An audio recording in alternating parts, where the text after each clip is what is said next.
प्रेम से बोलिए सियावर रामचंद्र की जय। पवन पुत्र हनुमान की जय। प्यारे भक्तों, आज मंगलवार के दिन मैं आप सभी को सुना रही हूँ हनुमान जी और राम जी की महापुण्य फल देने वाली कथा। मर्यादा पुरुषोत्तम भगवान श्री राम के परम भक्त श्री हनुमान जी के बारे में तो सभी जानते हैं। ये भी जानते हैं कि दशरथ नंदन राम हनुमान के हृदय में बसते हैं।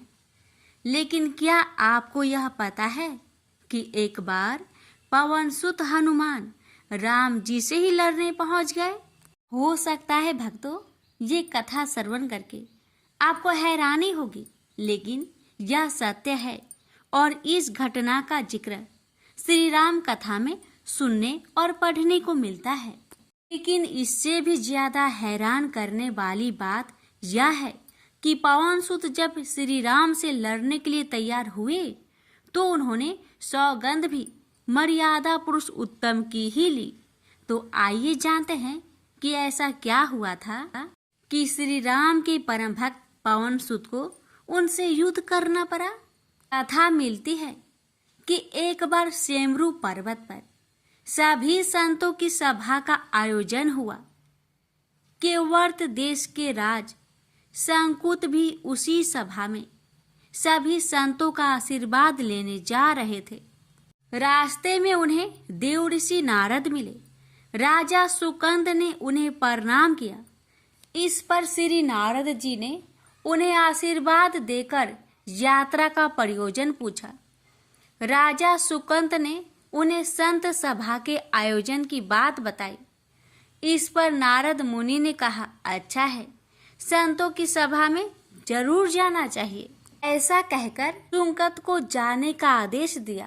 सुकंद जैसे ही सभा में जाने के लिए प्रस्थान करने लगे, तैसे ही नारद जी ने उन्हें आवाज दी। इसके बाद कहा कि जिस सभा में जा रहे हो उसमें सभी को प्रणाम करना, लेकिन ऋषि विश्वामित्र का अभिवादन बिल्कुल भी मत करना। इस पर सुकंद ने पूछा कि यह तो उचित नहीं है। तब श्री नारद जी ने कहा कि तुम भी राजा हो, वो भी पहले राजा ही थे, अब संत हो गए हैं, मत करना प्रणाम। राजा सुकंद ने किया भी ठीक वैसा ही। सभा के समाप्त होते ही विश्वामित्र जी श्री राम से मिलने पहुंचे। वहां पहुंचकर उन्होंने बताया कि उनका अपमान हुआ, वह इसे भूल भी जाते, लेकिन यह तो संत परंपरा का अपमान है। राम जी ने पूछा, गुरुजी क्या हुआ? तब विश्वामित्र जी ने कहा कि मेरा अपमान हुआ है। राम जी ने पूछा, किसने किया है? तब विश्वामित्र जी ने पूछा कि जानकर करोगे भी क्या? इस पर श्री राम जी ने कहा कि गुरु जी, आपके चरणों का सौगंध लेकर प्रतिज्ञा करता हूँ, जो सिर आपके चरणों में नहीं झुका है उसे काट दिया जाएगा। कल सुबह में उसका वध करूंगा। श्री राम की इस सौगंध का जैसे ही राजा सुकंद को पता चला, वह नारद मुनि को ढूंढने लगे। काफी देर तक वह परेशान रहे, लेकिन नारद मुनि उन्हें मिल ही नहीं रहे थे। व्याकुल होकर जब वह रोने लगे, तब नारद जी प्रकट हुए। सुकंद ने हाथ जोड़कर उन्हें सारी बात कह सुनाई, साथ ही प्राण दान की विनती की। इस पर नारद जी ने उन्हें माता अंजनी की शरण में जाने की सलाह दी। ये भी कहा कि अगर उन्होंने तुम्हें बचाने का वचन दे दिया तो तुम जरूर बच जाओगे, लेकिन यह भी कहा कि वह किसी को यह नहीं बताएंगे कि नारद जी ने उन्हें यह सलाह दी है। राजा सुकंद के रोने की आवाज सुनकर माता अंजनी बाहर पहुंची। तब उन्होंने कहा कि माता, मुझे बचा ले, अन्यथा विश्वामित्र जी मुझे मार डालेंगे। इस पर माता अंजनी ने सुकंद को उसके प्राण बचाने का वचन दिया। उन्होंने कहा कि तुम शरण में हो, तुम्हें कोई नहीं मार सकता। इसके बाद राजा सुकंद को विश्राम करने के लिए कहा। शाम ढले जब हनुमान जी माता अंजनी के पास पहुंचे तो उन्होंने सारी बात बताई, लेकिन सुकंद को बुलाने से पहले पवन सुत से सौगंध लेने को कहा। तब श्री हनुमान जी ने कहा कि वह श्री राम के चरणों की सौगंध लेते हैं कि वह सुकंद के प्राणों की रक्षा करेंगे। तब माता अंजनी ने राजा को बुलाया। हनुमान जी ने पूछा, कौन तुम्हें मारना चाहता है? तब सुकंद ने बताया कि श्री राम उन्हें मार डालेंगे। इतना सुनते ही माता अंजनी हैरान रह गई। उन्होंने कहा कि तुमने तो विश्वामित्र जी का नाम लिया था। तब राजा ने कहा कि नहीं, वो तो मरवा डालना चाहते हैं, लेकिन मारेंगे तो राम ही। हनुमान जी ने राजा सुकंद को उनकी राजधानी में छोड़ा और श्री राम के दरबार में पहुंचे। वहां पहुंचकर उन्होंने राम जी से पूछा कि वह कहाँ जा रहे हैं। तब मर्यादा पुरुषोत्तम ने बताया कि वह राजा सुकंद का वध करने जा रहे हैं। तब हनुमान जी ने कहा, प्रभु उसे मत मारिए। राम जी ने कहा कि वह तो अपने गुरु की सौगंध ले चुके हैं, आप पीछे नहीं हट सकते। हनुमान जी ने कहा, प्रभु मैंने उसके प्राणों की रक्षा के लिए अपने इष्ट देव यानी कि आपकी सौगंध ली है। तब राम जी कहते हैं, ठीक है, तुम अपना वचन निभाओ, मैं तो उसे मारूंगा। हनुमान जी राजा सुकंद को लेकर पर्वत पर पहुंचे और राम नाम का कीर्तन करने लगे। उधर राम जी राजा सुकंद को मारने के लिए उनकी राजधानी पहुंचे, लेकिन वह नहीं मिले। तो वह उन्हें ढूंढते हुए पर्वत पर पहुंचे। वहां हनुमान राम मंत्र का जप कर रहे थे। राम जी को देखते ही सुकंद डर गए। उन्होंने कहा कि अब तो राम जी उसे मार ही डालेंगे। वह बार बार हनुमान जी से पूछता कि बच जाएंगे हम। तब उन्होंने कहा कि राम मंत्र का जप करते रहो और निश्चिंत रहो, भगवान नाम पर पूरा भरोसा रखो।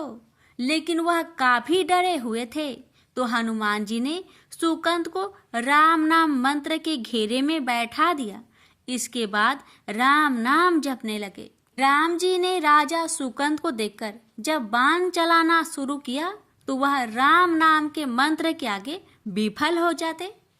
राम जी हताश हो गए कि क्या करे। यह दृश्य देखकर श्री लक्ष्मण जी को लगा कि हनुमान जी भगवान राम को परेशान कर रहे हैं, तो उन्होंने स्वयं ही हनुमान जी पर बाण चला दिया। लेकिन यह क्या, उस बाण से पवन सुत के बजाय श्री राम मूर्छित हो गए। यह देखते ही लक्ष्मण जी दौड़ पड़े और देखते ही कि बाण तो हनुमान जी पर चलाया था, लेकिन मूर्छित राम जी कैसे हो गए। तब उन्होंने देखा कि पवन सुत के हृदय में तो श्री राम बसते हैं। राम जी जैसे ही होश में आए, वह हनुमान जी की ओर दौड़ पड़े। उन्होंने देखा कि उनकी छाती से रक्त बह रहा है। वह हनुमान जी का दर्द देख नहीं पा रहे थे। वह बार बार उनकी छाती पर हाथ रखते और आंखें बंद कर लेते। पवन सुत को होश आया तो उन्होंने देखा कि राम जी की आंखें बंद करके हनुमान जी की छाती पर बार बार हाथ रखते हैं, फिर हनुमान जी के सिर पर हाथ फेरते हैं। तब पवन सुत ने सुकंद को पीछे से निकाला और उसे अपनी गोद में बैठा लिया। तभी राम ने फिर से हनुमान जी की माथे पर हाथ फेरा, लेकिन इस बार वहां पवन सुत की जगह राजा सुकंद थे। राम जी मुस्कुराए और हनुमान जी बोल उठे कि नाथ, अब तो आपने इनके सिर पर हाथ रख दिया है, अब तो सब कुछ आपके हाथ में ही है।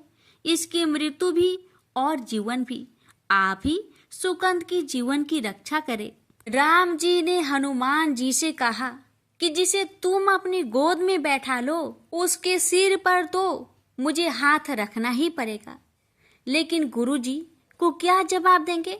तभी हनुमान जी को विश्वामित्र जी सामने से आते दिखाई पड़े। उन्होंने राजा सुकंद से कहा कि जाओ, तब प्रणाम नहीं किया तो क्या हुआ, अब कर लो। राजा ने दौड़कर विश्वामित्र जी का अभिवादन किया। वह भी प्रसन्न हो गए और बोले, राम इसे क्षमा कर दो। मैंने इसे क्षमा कर दिया क्योंकि संत का काम मिटाना नहीं बल्कि सुधारना होता है। यह भी सुधर गया है। उन्होंने सुकंद से पूछा कि संत का सम्मान न करने की सलाह तुम्हें किस कुसंग में मिली। राजा सुकंद विश्वामित्र जी से कुछ कहते कि इससे पहले नारद मुनि प्रकट हो गए। उन्होंने सारी घटना कह सुनाई। तब विश्वामित्र जी ने पूछा कि नारद, तुमने ऐसी सलाह क्यों दी? तब नारद जी ने कहा, अक्सर ही लोग मुझसे पूछते थे कि राम बरे या राम का नाम बरा, तो मैंने सोचा कि क्यों न कोई लीला हो जाए कि लोग अपने आप ही समझ ले कि भगवान से अधिक भगवान के नाम की ही महिमा है। प्रेम से बोलिए जय श्री राम। सीता मैया की जय। पवन पुत्र हनुमान की जय। हनुमान जी और उनके पुत्र मकरध्वज की कथा। पवन पुत्र हनुमान बाल ब्रह्मचारी थे, लेकिन मकरध्वज को उनका पुत्र कहा जाता है। यह कथा उसी मकरध्वज की है। वाल्मीकि रामायण के अनुसार लंका जलाते समय आग की तापिश के कारण हनुमान जी को बहुत पसीना आ रहा था। इसलिए लंका दहन के बाद जब उन्होंने अपनी पूंछ में लगी आग को बुझाने के लिए समुद्र में छलांग लगाई, तो उनके शरीर से पसीने की एक बड़ी सी बूंद समुद्र में गिर पड़ी। उस समय एक बड़ी मछली ने भोजन समझ वह बूंद निगल ली। उसके उदर में जाकर वह बूंद एक शरीर में बदल गई। एक दिन पाताल के असुर राज अहिरावण के सेवकों ने उस मछली को पकड़ लिया। जब वे उसका पेट चीर रहे थे तो उसमें से बानर की आकृति का एक मनुष्य निकला। वे उसे अहिरावण के पास ले गए। अहिरावण ने उसे पातालपुरी का रक्षक नियुक्त कर दिया। यही बानर हनुमान पुत्र मकरध्वज के नाम से प्रसिद्ध हुआ। तब राम और रावण में युद्ध हो रहा था। तब रावण की आज्ञा अनुसार अहिरावण राम लक्ष्मण का अपहरण कर उन्हें पातालपुरी ले गया। उनके अपहरण से वानर सेना भयभीत व शोकाकुल हो गई। लेकिन विभीषण ने यह भेद हनुमान के समक्ष प्रकट कर दिया। तब राम लक्ष्मण की सहायता के लिए हनुमान जी पातालपुरी पहुंचे। तब उन्होंने पाताल के द्वार पर एक बानर को देखा तो वे आश्चर्यचकित हो गए। उन्होंने मकरध्वज से उसका परिचय पूछा। मकरध्वज अपना परिचय देते हुए बोला, मैं हनुमान पुत्र मकरध्वज हूँ और पातालपुरी का द्वारपालक हूँ। मकरध्वज की बात सुनकर हनुमान क्रोधित होकर बोले, यह तुम क्या कह रहे हो दुष्ट? मैं बाल ब्रह्मचारी हूँ, फिर भला तुम मेरे पुत्र कैसे हो सकते हो? हनुमान का परिचय पाते ही मकरध्वज उनके चरणों में गिर गया और उन्हें प्रणाम कर अपनी उत्पत्ति की कथा सुनाई। हनुमान जी ने भी मान लिया कि वह उनका ही पुत्र है, लेकिन यह कहकर कि वे अभी अपने श्री राम और लक्ष्मण को लेने आए हैं।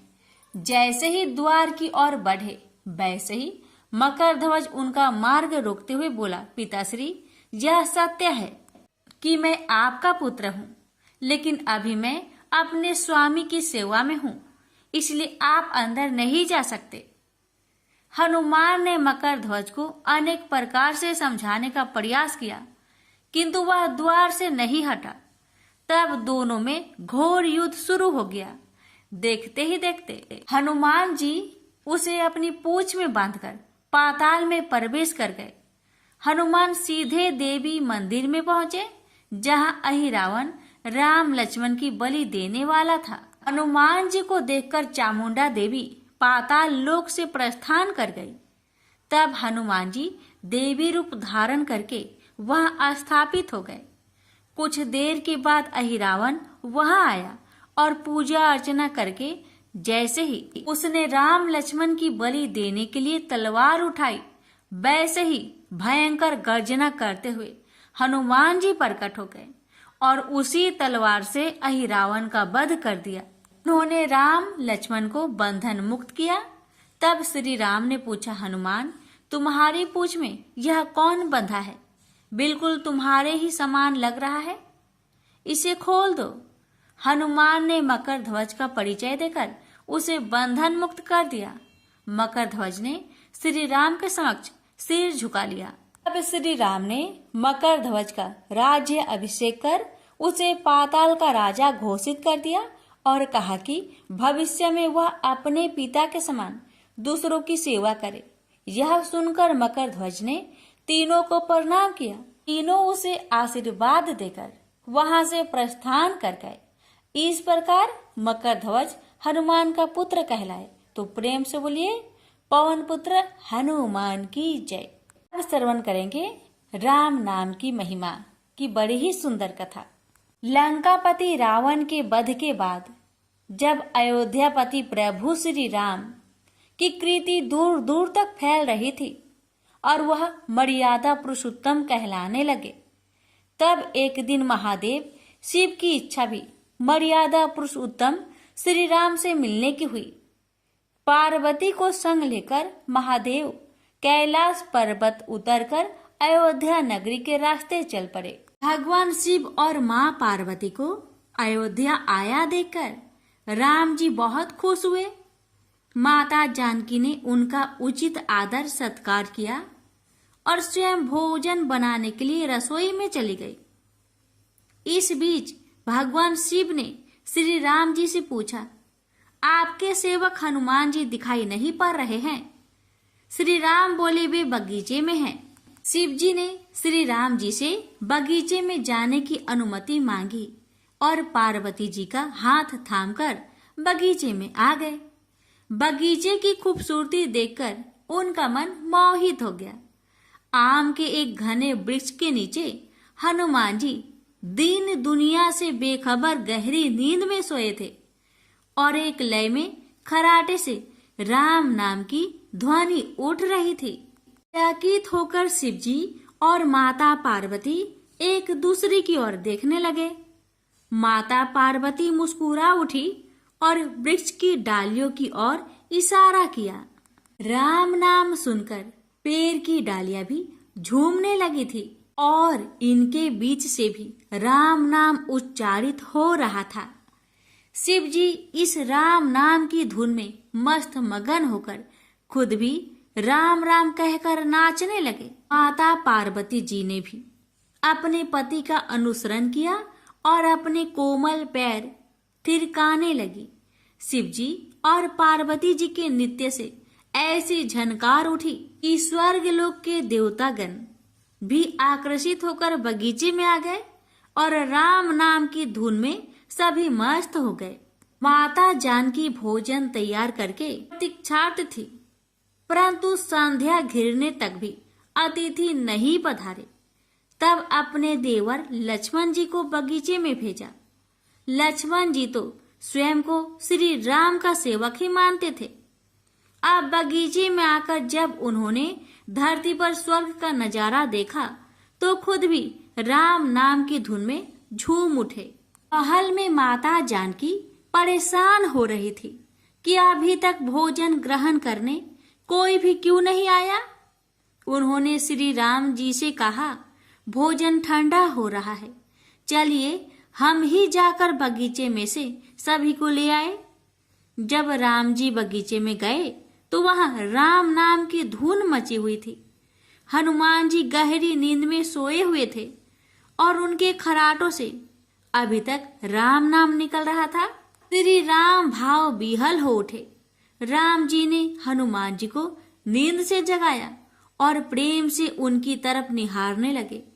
हनुमान जी प्रभु को आया देख शीघ्रता से उठ खड़े हुए। नित्य की सभा भंग हो गई। शिव जी खुले कंठ से हनुमान जी की राम भक्ति की सराहना करने लगे। हनुमान जी सकुचाए लेकिन मन ही मन खुश हो रहे थे। श्री सिया राम ने भोजन करने का आग्रह भगवान शिव जी से किया। तभी लोग महल में भोजन करने के लिए चल पड़े। माता जानकी भोजन परोसने लगी। हनुमान जी को भी श्री राम जी ने पंक्ति में बैठने का आदेश दिया। हनुमान जी बैठ तो गए, परंतु आदत ऐसी थी कि राम जी के भोजन करने के उपरांत ही सभी लोग भोजन करते थे। आज श्री राम के आदेश से पहले भोजन करना पड़ रहा था। माता जानकी हनुमान जी को भोजन परोसती जा रही थी, पर हनुमान जी का पेट ही नहीं भर रहा था। सीता जी कुछ समय तक तो उन्हें भोजन परोसती रही, फिर समझ गई इस तरह से हनुमान जी का पेट नहीं भरेगा। उन्होंने तुलसी के एक पत्ते पर राम नाम लिखा और भोजन के साथ हनुमान जी को परोस दिया। तुलसी पत्र खाते ही हनुमान जी को संतुष्टि मिली और वह भोजन खाकर उठ खड़े हुए। भगवान शिव शंकर ने प्रसन्न होकर हनुमान जी को आशीर्वाद दिया कि आपकी राम भक्ति युगों युगों तक याद की जाएगी और आप संकट मोचन कहलाएंगे। प्रेम से बोलिए सिया रामचंद्र की जय। हर हर महादेव। माता पार्वती की जय। हनुमान जी की जय। व्यास जी ने कहा, एक बार नैमिषारण्य तीर्थ में 80,000 मुनि एकत्र होकर पुराणों के ज्ञाता श्री सूत जी से पूछने लगे, हे महामुने, आपने हमें अनेक पुराणों की कथाएं सुनाई हैं। आप कृपा करके हमें ऐसा व्रत और कथा बताइए जिसके करने से संतान की प्राप्ति हो तथा मनुष्य को रोग शोक अग्नि सर्व दुख आदि का भय दूर हो, क्योंकि कलयुग में सभी जीवों की आयु बहुत कम है। फिर इस पर उन्हें रोग चिंता के कष्ट लगे रहेंगे तो फिर वह श्री हरि के चरणों में अपना ध्यान कैसे लगा सकेंगे। श्री सूत जी बोले, हे मुनियों, आपने लोक कल्याण के लिए बहुत ही उत्तम बात पूछी है। एक बार युधिष्ठिर ने भगवान श्री कृष्ण से लोक कल्याण के लिए यही प्रश्न किया था। भगवान श्री कृष्ण और युधिष्ठिर का संवाद तुम्हारे सामने कहता हूँ, ध्यान देकर सुनो।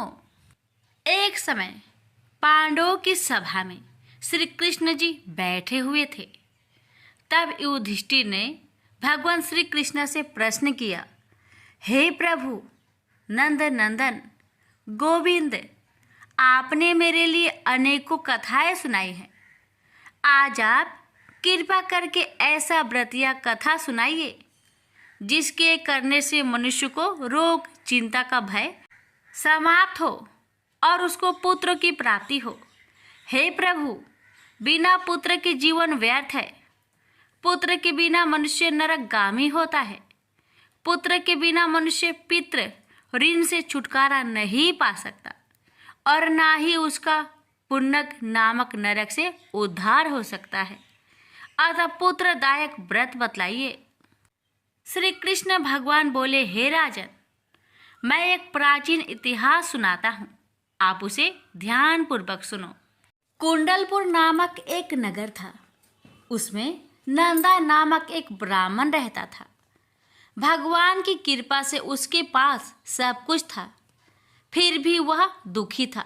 उसका कारण यह था कि ब्राह्मण की स्त्री सुनंदा की कोई संतान न थे। सुनंदा पतिव्रता थी, भक्ति पूर्वक श्री हनुमान जी की आराधना करती थी। मंगलवार के दिन व्रत करके अंत में भोजन बनाकर हनुमान जी का भोग लगाने के बाद स्वयं भोजन करती थी। एक बार मंगलवार के दिन ब्राह्मणी गृह कार्य की अधिकता के कारण हनुमान जी को भोग ना लगा सकी, तो इस पर उसे बहुत दुख हुआ। उसने कुछ भी नहीं खाया और अपने मन में प्रण किया कि अब तो अगले मंगलवार को ही हनुमान जी का भोग लगाकर अन्न जल ग्रहण करूंगी। ब्राह्मणी सुनंदा प्रतिदिन भोजन बनाती, श्रद्धापूर्वक पति को खिलाती, परंतु स्वयं भोजन नहीं करती और मन ही मन श्री हनुमान जी की आराधना करती। इसी प्रकार 6 दिन गुजर गए और ब्राह्मणी सुनंदा अपने निश्चय के अनुसार भूखी प्यासी निराहार रही। अगले मंगलवार को ब्राह्मणी सुनंदा प्रातः काल ही बेहोश होकर गिर पड़ी। ब्राह्मणी सुनंदा की इस असीम भक्ति के प्रभाव से श्री हनुमान जी बहुत प्रसन्न हुए और प्रकट होकर बोले, सुनंदा, मैं तेरी भक्ति से बहुत प्रसन्न हूँ, तू उठ और वर मांग।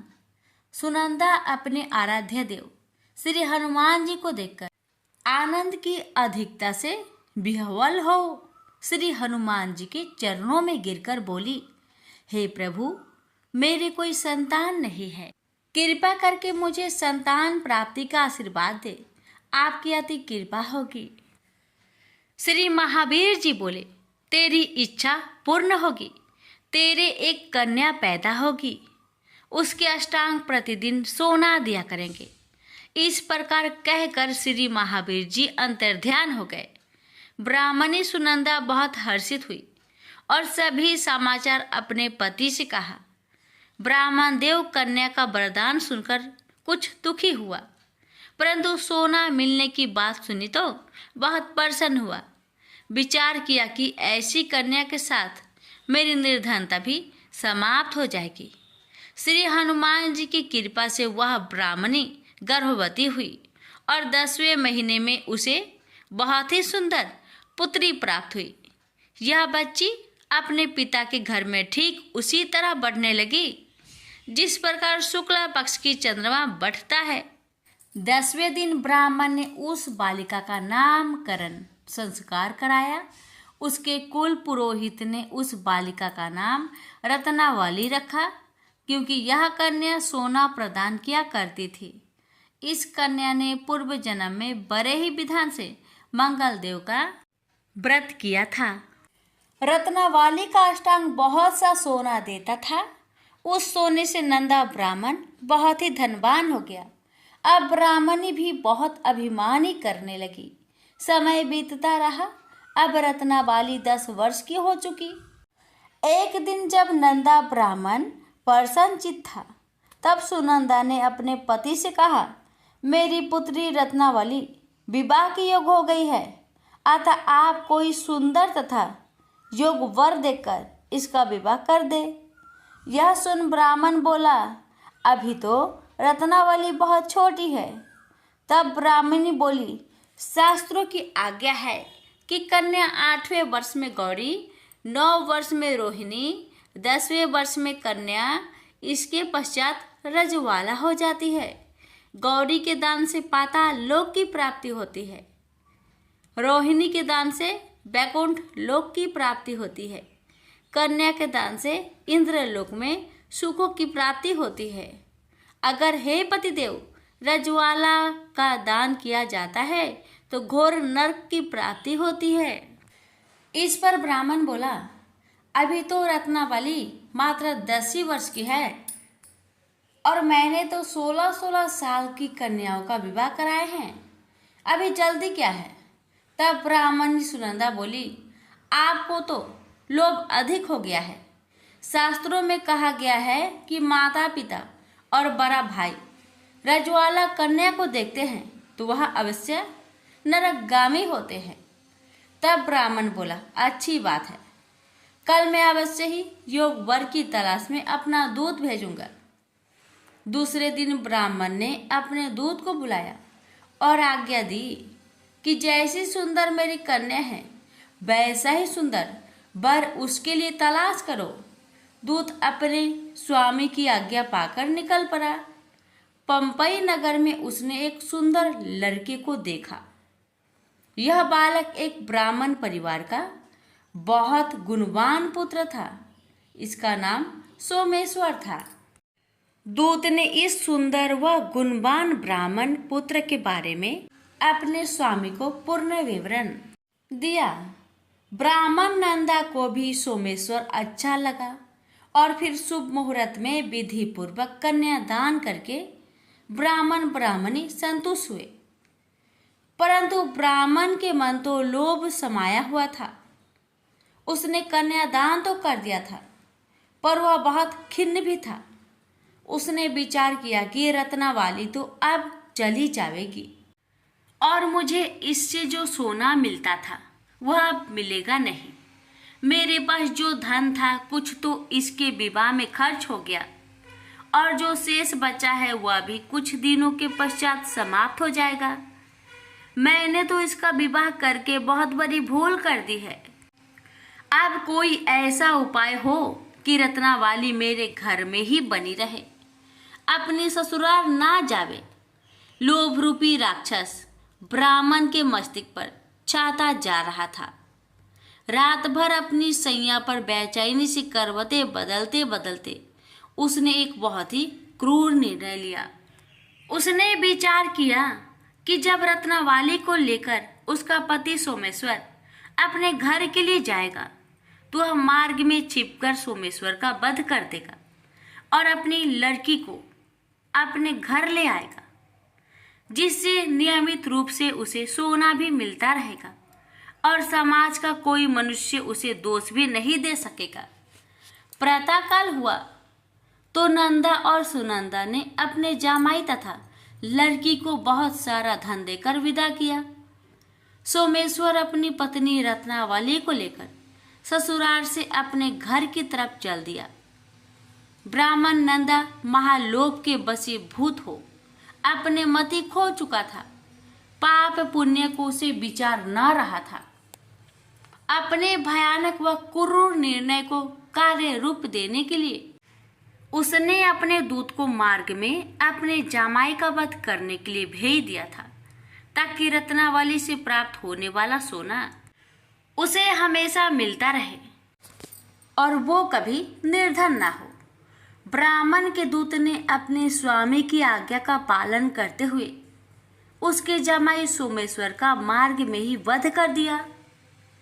समाचार प्राप्त कर ब्राह्मण नंदा मार्ग में पहुंचा और रुदन करते अपनी पुत्री रत्नावली से बोला, हे पुत्री, मार्ग में लुटेरों ने तेरे पति का वध कर दिया है। भगवान की इच्छा के आगे किसी का कोई बस नहीं चलता है। अब तू घर चल, वहां पर ही रहकर शेष जीवन व्यतीत करना। जो भाग्य में लिखा है वही होगा। अपने पति की अकाल मृत्यु से रत्नावली बहुत दुखी हुई। करुण क्रंदन व रुदन करते हुए अपने पिता से बोली, हे पिताजी, इस संसार में जिस स्त्री का पति नहीं है उसका जीना व्यर्थ है। मैं अपने पति के साथ ही अपने शरीर को जला दूंगी और सती होकर अपने इस जन्म को माता पिता के नाम को तथा सास ससुर के यश को सार्थक करूंगी। ब्राह्मण नंदा अपनी पुत्री रत्नावली के वचनों को सुनकर बहुत दुखी हुआ। विचार करने लगा, मैंने व्यर्थ ही जामाई वध का पाप अपने सिर लिया। रत्नावली तो उसके पीछे अपने प्राण तक देने को तैयार हो। मेरा तो दोनों तरफ से मरण हो गया। धन तो अब मिलेगा नहीं। जामाई वध के पाप के फलस्वरूप यम यातना भी भुगतनी पड़ेगी। यह सोचकर वह बहुत खिन्न हुआ। सोमेश्वर की चिता बनाई गई। रत्नावली सती होने की इच्छा से अपने पति का सिर अपनी गोद में रखकर चिता में बैठ गई। जैसे ही सोमेश्वर की चिता को अग्नि लगाई गई, वैसे ही प्रसन्न हो मंगलदेव वहां प्रकट हुए और बोले, हे रत्नावली, मैं तेरी पति भक्ति से बहुत प्रसन्न हूँ, तू वर मांग। रत्नावली ने अपने पति का जीवन दान मांगा। तब मंगलदेव बोले, रत्नावली, तेरा पति अजर अमर है, यह महाविद्वान भी होगा और इसके अतिरिक्त तेरी जो इच्छा हो वर मांग। तब रत्नावली बोली, हे ग्रहों के स्वामी, यदि आप मुझ पर प्रसन्न हैं तो मुझे यह वरदान दीजिए कि जो भी मनुष्य मंगलवार के दिन प्रातः काल लाल पुष्प लाल चंदन से पूजा करके आपका स्मरण करे, उसको रोग व्याधि ना हो, सज्जनों का कभी वियोग ना हो, सर्प अग्नि तथा शत्रुओं का भय ना रहे। जो स्त्री मंगलवार का व्रत करे वह कभी विधवा ना हो। मंगलदेव तथास्तु कहकर अंतर्ध्यान हो गए। सोमेश्वर मंगलदेव की कृपा से जीवित हो उठा। रत्नावली अपने पति को पुनः प्राप्त कर बहुत प्रसन्न हुई और मंगलदेव का व्रत प्रत्येक मंगलवार को करके व्रतराज और मंगल देव की कृपा से इस लोक में सुख ऐश्वर्य को भोगते हुए अंत में अपने पति के साथ स्वर्ग लोक को गई। प्रेम से बोलिए मंगल देव की जय।